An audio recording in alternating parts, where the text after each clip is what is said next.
In 1930, India was still the jewel in Britain's imperial crown, but a small man in a loincloth was proving to be a very rough diamond indeed.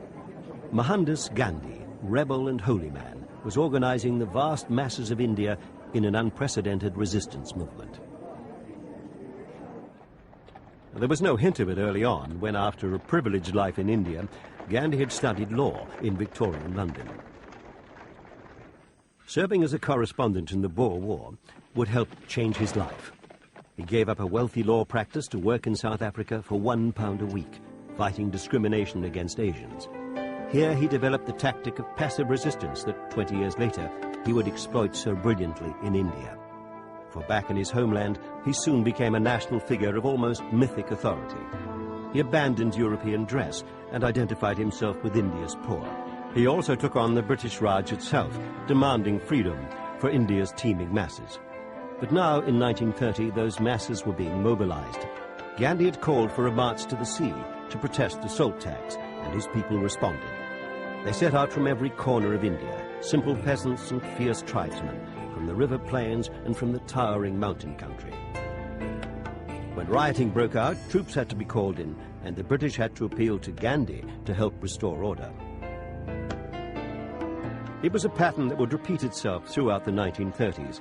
Gandhi would be arrested, riots would blaze all over India, and eventually Gandhi would be released to act as peacemaker. It was in 1946, with a new British government in power, that Gandhi was summoned to the Governor-General's palace in Simla. Here, Lord and Lady Wavell put a brave face on a humiliating truth. The British were being forced out of India. But there were huge obstacles in the way of independence, and one of them was Muhammad Jinnah, who wanted a separate state for Muslims. Gandhi, always the idealist, ever the conciliator, tried to persuade his fellow Hindus to grant generous concessions to the Muslim minority. He was given eloquent support by his admirer and great friend, Pandit Nehru, the man who would eventually become India's first Prime Minister. The talks dragged on for nearly 2 years, and still they kept coming. The diplomats and negotiators, the party chiefs and tribal leaders, the appointed spokesman for India's great cauldron of different cultures and different religions.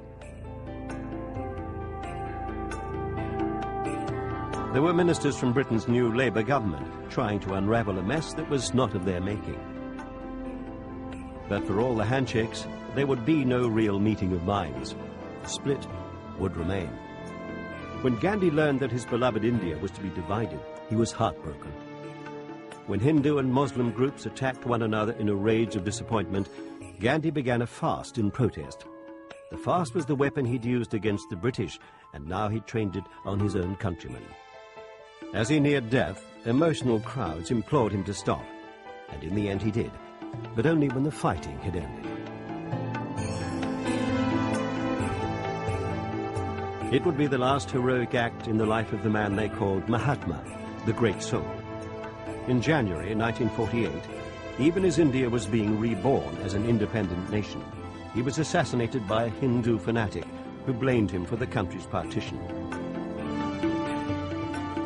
Now the Mahatma's countrymen in their grieving millions, Hindus and Muslims, Sikhs and Parsis, were bound together by the enormity of their common loss. A great spirit had moved on. They took the ashes from his funeral pyre and scattered them on the holy river Mother Ganges. It was, Indians believe, both an end and a beginning. Wherever justice and compassion were to be found, the spirit of the Mahatma would live on.